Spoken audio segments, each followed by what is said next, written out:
So I took Ludwig's course. When I tell you I took it, I took that shit. I was up in that bitch. I was literally at the Dallas Wings open practice taking this course. I came home from watching the games, mind you. Friday I was at a game. Friday went to a concert. Saturday at a game, at an open practice. Sunday at a game. Tomorrow at a game. So I've been very, very busy.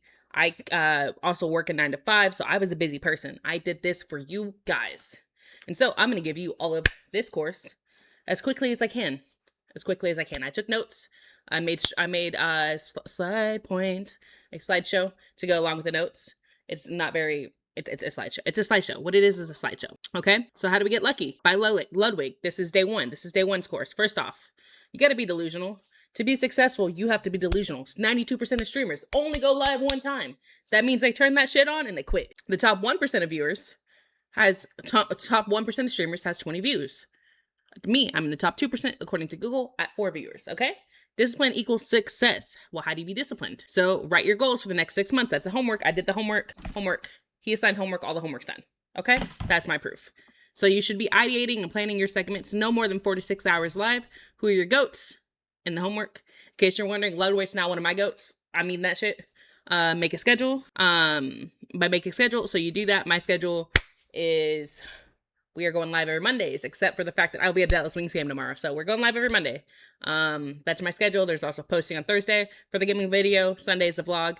We're a little thrown off with some stuff that's going on, but we're getting back on track. And I'm going to be implementing his tools into my setup. So we'll see how that goes. First of all, you can't go on Twitch. That's not new, except I grew a little bit on Twitch. A little bit about me is I hit affiliate in 3 weeks with no fucking social media. I barely have a TikTok presence. I have had 30 followers on my gaming account until 2 weeks ago. I've got 300 now. We didn't use my IG. I'm a yapper. I'd go make friends. Okay, so I hit affiliate in 3 weeks, and I literally quit streaming after that. What makes a good stream? You should be streaming for the segment. What segment? That's like the video. So like it's a planned thing and not just yapping at the camera. So one stream for him made him $25,000. So 3 VODs, 3 bids, and it looks like he got 4 clips. Or is that 2 clips? He got 2 clips, whatever. Most streamers suck because all they know is clip and be lazy. So they're out here, they're hitting the clip, they're uploading the short form, and then you hop on there. That's why you suck and you're lazy. Day 2, clips don't make you money. Ludwig. Day 2's class. So top 100 streamer, Ludwig. He is an athlete. I forgot he did that shit. 11,000 average viewers, 90 hour stream, and then sub count 9,500, years active 8. Payroll. So that's how much he spent. Payroll was 225. Travel was 55,000, 69,000 in advanced marketing. So his total output that he had to pay was 359, but he made 1.1 million. Sponsorships. He be getting sponsors. Twitch. He runs 6 minutes of ads. YouTube, same, he's got long form, he's got merch, okay? Misses 100, average viewer, 1,200, sub count, 1,600, a year's active, 5. And the month of June, she made $0 in sponsorships. That's absurd. She should be getting sponsors. I'm not really in the ad space, but if you want to learn how to close a deal, call me. That's what I do. YouTube, $150. She doesn't have a YouTube presence. Twitch, she made 10K, so she makes less than me, and I am not the top 1,000 in the world at my job. That's all I'm saying. She makes less than me. What do I know? I sell cybersecurity. Mr. 10,000, category, variety. Average 150 viewers, hours streamed, sub count, 350, years active, so 700 from sponsorship. So he did get a sponsor. He got one. Good job. YouTube, $0. What the fuck, dude? Come on, man. Get your money up. Twitch, 3,000. Total 3,700. And the reason I say what the fuck is because if you have 375, you can subs and you can average 150 viewers, you can get monetized on YouTube. That's why I say what the fuck. And we're funsies. Here's my stats. So top 2% according to Google, I average 4 viewers. I made $0 on Twitch. I am monetized on Twitch, but I don't make money on Twitch. YouTube, $0. I'm not monetized on YouTube. IG, $0. TikTok, $0. Sponsorships, $0. I'm not monetized. I have made money off of sponsorships. When I hit affiliate, I had a deal with Medkit, Mystery Medkits. They're sick. I have a whole bunch of shit from them. If you guys would like it, let me know. Actually, I have some PR coming in the mail, supposedly from this company. I'll share it with you guys if it ever pops up. Whatever, but I've made no money. Why can't you convert short form? Well, your expectation of the viewer is not met from the clip. You can't always be the clip. So if you see someone yelling up and down and they're sitting on their phone, they're like this. They're doing this. They're just You can't always be the crip. You have to be you at all points. Always be you. Most valuable viewer. So when you're asking about a viewer, TikTok, Instagram, YouTube, social media, Facebook, blah, blah, blah, blah, it's Twitch.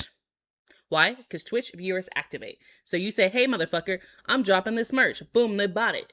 They doing donos. They doing this. They doing that. Twitch viewers activate. They see you the most. Why do they activate the most? Because you have the best relationship with them. You're talking back and forth. You don't really talk back and forth in YouTube comment. You're not doing that on TikTok. Twitch, you're live though. You're live. You're yapping. You're grooving. You actually get to know the person. You're gonna learn that person has a cat, and you ask them about the cat every time. They might remember that your mom is a cook, some shit like that. They watch you for hours every day. If you're like a full-time streamer, you're streaming 200 hours a month, and your viewership is watching you on average 30, 45 minutes a day. They're gonna get to know you a lot more than 2 hours worth of YouTube videos. Let me tell you that. Content funnel. So stream should be the recording session. Each segment is one YouTube video, one edited, and one VOD per segment. Why? Because you got to get that YouTube dollars. Clips to funnel long form. So you do hit your clips, you do push them, but those clips should redirect to your long form. And then the homework is 3 different stream ideas, $1, $1,000. I did my best, and $1 million streams. And so I did do this. I added a Ludwigs class. We're actually doing that right now. I actually streamed that shit. Wings, open practice. I streamed that yesterday. 6 sporting events in 3 days. So how do you avoid burnout as a streamer? You gotta live life. You gotta be outside, plan your Christmas, touch grass. Also, it makes you a better streamer. In order to have engaging streams and engaging segments, you have to be an interesting person. To be an interesting person, you need to have hobbies. You need to go outside. You need to talk to real people, not be a goddamn robot. You can't be out here just only going, thanks for the sub, thanks for the sub, thanks for the sub. You have to talk to people who are different than you, that aren't just here because they're like jacking you off and they love you, dude. You need to talk to other people. You need to have real relationships with your family and friends. Planning Christmas, so you plan a major event to look forward to. What makes streaming fun? Make it fun again. So for Ludwig, he said that was his tip to tip, where he rides his motorcycle. It's his streamer games. He does an event quarterly, basically. You suck at YouTube, Ludwig. That's day 3. Why YouTube is this meta? It is the strat. Most monthly active viewers, most things walked on TV. Why? Because longer form videos get pushed to your TV. Also, it pays the most. I don't know if you guys know this, but average YouTube video right now is 40 minutes. This is not in his lecture. This is coming from me, from my knowledge. 40 minutes long. That gets watched on the TV. You also get paid more. So your RPM goes up. Excuses. Not having your channel name. It's too hard. I don't know how to edit. I don't have an editor. I suck at editing. Learn how to fucking do it. YouTube is scientific. It is an algorithm. 60% of success on YouTube is based on your packaging. What is packaging? It's your title. It's your thumbnail. It's scientific. Fucking learn it. Platform. It is a platform for marketers. So you got to make it pretty. I tell people all the time, I work in sales. I'm a yapper. You see this shit. It's not pretty. It's not my skill set. I'm going to do better. I'm going to make it my skill set. That's all I got to say about that. If you can't tell what's good, squint. And he was like, squint. See the difference. See the difference. And then the one that stood out more when you were squinting is the better one. And that's a trick. So the goal of the thumbnail is to get clicks. And they see it's pretty, boom, click. AI thumbnails will be rejected by the viewer. Yes, I agree with that. Making your own thumbnails is the only way to learn. Yes, also, it saves you money. And when you're poor, your capital is your time. Sorry to say that. I do have something supposed to make YouTube thumbnails easier, and titles easier. Check this out. It's called Velio, and I am plugging this because I have an affiliate. Also, I'm using it. So, Velio. It is James, I think his thing. I don't know. I'm gonna put his name on screen. This tells you what's good. This tells you what's outlier. This tells you everything. Velio. I'm gonna plug it. It's gonna be in my description. So sorry. Again, I made $0 in sponsorship. So if any of you guys click it, thank you. Paying for my dog food. How to make a good title. Still shit. AKA copy what works. You are not smarter than somebody who's better than you. Now, again, he does tell you to copy, but you can only copy so much. If you never evolve past copying someone, you will never be that person above that person. So let's say for the next year, I only copy Ludwig. I only copy him. That's the only thing I do is I copy him. Well, first of all, I already know in my head I'm not going to be better than him, but hypothetically, if I was delusional, I thought I was better than him because I was copying him. He's going to be my ceiling for forever because I never did anything different. But how to find out if something's a good title? Think of what you think the title should be and then search it to see if other people used it. Method. What's the method? His method, tried and true, which is content that always works. So he's going to upload a bunch of videos. When those videos stop working, because he has a barometer, for him it's 1 million. So if those videos, it's his tried and true, stop hitting 1 million, he no longer uses them. Gone. Day is dead. What does that mean? It means it means you need to do your payoff. I robbed Mr. Beast. And that's your title. You better rob Mr. Beast. That better be your payoff. Your payoff needs to be your title. So intro, the hook is most important. The first minute is what matters most. We're going to see if I do this well. If I don't do this well, nobody will see the video. And what the fuck? I ain't got nothing else to lose. I'm already bad at YouTube, so maybe I'll get better. Premise is your title. Your problem is the plot. Plug, call to action. Please subscribe to my channel. I would love to be monetized on this channel. Payoff. Did the thing happen? So did what you promised happen? So for me, I'm probably going to be like Ludwig's full university course in 10 minutes. And we're at 12 minutes. We'll see what whatever happens with the edit. And then it's going to be that. And then I'm going to put everything up there. And hopefully you guys like it. If you don't like it, I don't know what to fucking tell you. How to hire. How should you hire? One, when you are just starting out, you're not gonna have a lot of money. So you're probably gonna have to work with fans. So his suggestion for working with fans and people that kind of suck, and because you guys both suck together, you don't have a lot of money, pay them a percentage. So he pays people based on a 30-day rolling. So if they work on one video, whatever that video does for 30 days, they get that percent. Now, say you're Big Baller, you're Mr. Ludwig, you're Mr. Beast, you poach him. Ludwig, for example, he took the ad guy from Loaded.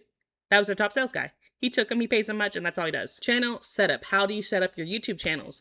You should have a VOD. You should have a main channel, cut down edits, and a low edit highlight. So a VOD, not really edited at all. It's just grab and go, put up their title, thumbnail, psh, done.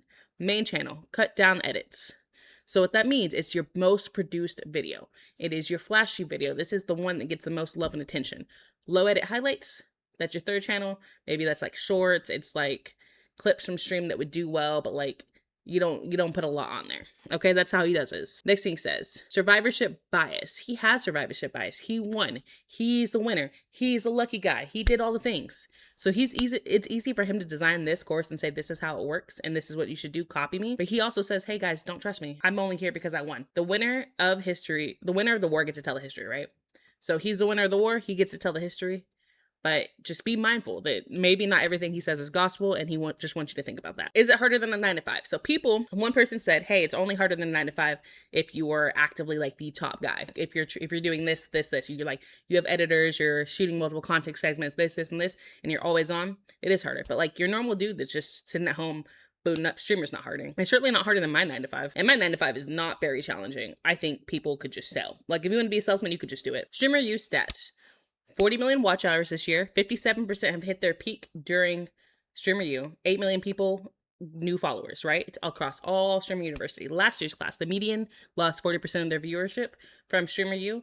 87 never peaked ever again, and 10% gave up. They don't go live anymore. So why is this important? Everybody falls off. Don't attach yourself to your number. Attach yourself to who you are as a person. Your numbers do not define you. And that is a brilliant lesson for people in sales, because you're only as good as your last quarter in sales. You're only as good as your last big deal. And same thing in streaming. You're only as good as your last stream. What's next? First of all, the homework. Get a new person's number. Go get a new person's number. Go make friends. Collapse. Have fun. Make it easy. Communicate.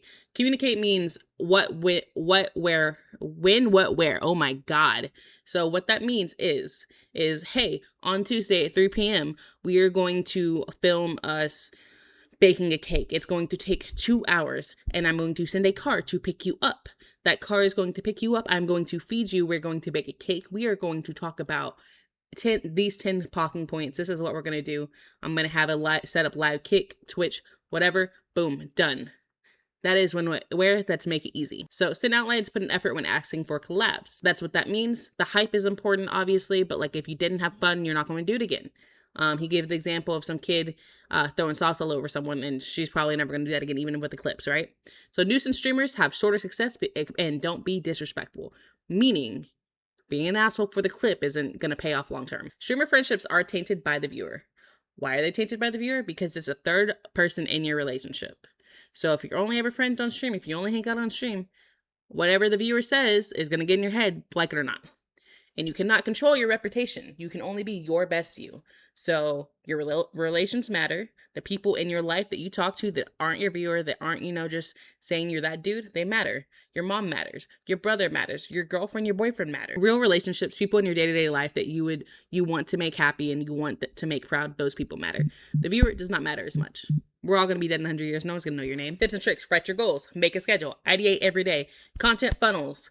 Videos, VODs, clips. Master YouTube by packaging. It's 60% of your success. You're going to scale your team. You're going to create something where people connect with. Create something that other people can see themselves in. Make sure they connect, and that's what's going to make you succeed. You are what matters. You are the secret sauce. So what that means is he can give you everything. He can tell you all the tips and tricks. But what makes you is what's going to make you successful. Respect. Treat people with respect. Be respectful.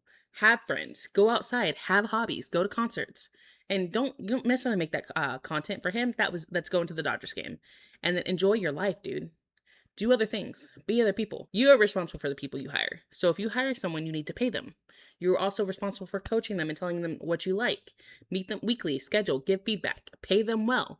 If you can't pay well up front because you're not Mr. Big Bucks, give them a percentage. Like I said, he does a rolling 30-day of the cut. And then in order to accomplish something, you need to be that leader. You need to be the driving force behind it. And don't scale too fast because he had to lay off 30 people 2 weeks before Christmas because he lost $3 million and only had $1,200 2 years ago, which explains why he's back grinding. What do you really want? Only top 500 streamers get rich. So do you want to be rich? Easy ways to do that. Can confirm everybody that works in my industry retires with like 10 million in the bank. Deadass. Do you want to be famous? Apparently people don't know top 100 streamers. They didn't know who Ludwig is. Play games? You could just play games. Confirmed. I hop on and play 2K with the boys all the time off stream. Extra credit. So these are the questions that got asked after his office hours, right? So do the extra credit. So do the craft of editing thumbnails so you know what you want. What that means is you can't hire someone to do your thumbnails unless you can do them first. What is the best mixture of IRL and desktop? Do what you love more. So if you're someone who hates being an IRL streamer and you feel like it's the only way to grow, but you hate it, people are gonna be able to tell that you hate it. Don't do it. Do not do it. Do what you love more. Now, if you don't mind being IRL, he said specifically to go out there once a week and go do it. And then bring them back to collab. How to come back from being hate farmed? Well, it happens to everyone. All you can do is be the person you're proud of. Take on cancel culture. Does not exist if people still make content. The worst person you know, the person that's been canceled 100 times, they're still making content, so they're not canceled unless like the platform gets taken away from them. How do you go about paying people? You work with friends or new people who want to get in, scale your pay up to their growth. So when you win, they win. You eat together. Cut them off. Like you cut them off a piece of bread, don't cut them off. So what to do when you have people in a group that aren't pulling their weight? Kick them out. Groups are a privilege. People who don't put in the effort need to go. So how to pay people as you grow? Pay a % of your video over 30 days. When you want to transition your content because you're over it, you can't cut it. In order to change your content to something else, you need to keep doing that thing you're bored with and test out the new content on the side. And eventually it'll grow. So the example was this guy, I think it's Sam Ham Live, I think is his name. Yeah, Sam Ham Live. He is a Matthew Beam style creator and he is like doing these crazy rooms, but he's bored with it. And he doesn't like doing it. He wants to do something else. But in order to do something else and to make more money and continue to grow, he has to keep doing that first thing. So you just transition your way until you're at the balance you want to be at to keep growing. And you know, Ludwig, he didn't have any criticism for him. He said, hey, you're on the right path. Just keep going. The guy was really frustrated with that. My boss tells me this too. He says, let the cake bake. And what that means is you're already doing everything right. Eventually you're going to see the pay. Small desktop streamers will struggle without IRL, but don't do it if you hate it. Truth. You can't grow unless you're collabing with other people. Desktop streaming is just not where it's at anymore. It's IRL. It's changed. That's what it is. You're going to struggle. If you just figure out what your comfort zone is, figure out what you like. I'm still not comfortable streaming in public. I did a little bit yesterday, but you know, that's how we have to do it. Give clear outlines and hold them accountable. And if they unaccountable means cut them. So there's this group, I think it was OSO, OSC, whatever. There's like 9 of them in there. A bunch of these people don't hold their weight. And apparently it's cutting the group back. And he doesn't know how to hold them accountable and what to do. So give everybody a role. Enforce that role. If they don't do that role, kick them out. That is it. IRL to desktop to I'm fried. So this lady, she wakes up, she streams that. She goes to the mall, she streams that. She gets coffee, she streams that. And then when she gets home at the end of the day, she's on desktop. So set a healthy boundary. The streamer that you do will curate your viewership. So I think the Vicar is a good example of that. He hates his fans. He's like, why are all my fans fucking losers? And it's because the type of content he's putting out attracts fucking losers. What do I mean by that? Of that him talking to some dude and the black guy gets called the N-word by his white girlfriend and he was like, whoa, what the fuck? That's because he allows that. But he's like, how is this person my fan? This guy's a fucking loser. Well, when you create the kind of content you create, that's what the kind of fans you're gonna have. So if you're someone who likes to be disrespectful and throw things and like shit on people, and then your fans are gonna be just like you for real. That's it. You are what you create, and what you create is what you attract. So if you are not a positive person, you will not get positive people. That is just what it is. Create healthy boundaries. Boom. How to be a better streamer. Spend more time offline and makes you a better streamer. Watch comedians. They're going to teach you how to talk. Specifically, watch Truman Show. This was the advice for the girl that spends too much time on the desktop, too much time streaming. And another thing is you can't change viewer behavior. Viewers drop off. They drop off. That's just what happens, right? So by streaming every second, you can't hold them in your grasp. They're going to slip. It is way easier and way better to just stream, and they're going to watch what they're going to watch. But just stream during the time you're going to stream. You can't change their behavior. And people grow on, they move. It's okay. That's part of life. It's cool. You're going to be all right. But in order to have a healthy life, you can't just be trying to hold them every second. You need to stream for X amount of hours and just call it a day. Go do something else. Also, you become a robot. You become boring. You don't want to be boring. You don't want to be a loser. The best way to increase Twitch traction is to get a bigger net. What is a bigger net? That is YouTube. That is TikTok. That is Instagram. That is short form. That is being on Twitter with the clips. Some people doing Facebook game. And that, my friends, is everything you need to know about Ludwig's class. And I'm going to say about 20 minutes because I have to cut some stuff out. Might be 22 minutes, but I think I did a pretty good fucking job there. Let me know if you agree. I'm going to be taking a hold of all this advice. I'm going to be making more courses. I have to go back and watch all the other streamers too. I'm going to do them, but it's going to take time. It's going to take time. I have a full-time job. All right, lock in. Have a good day.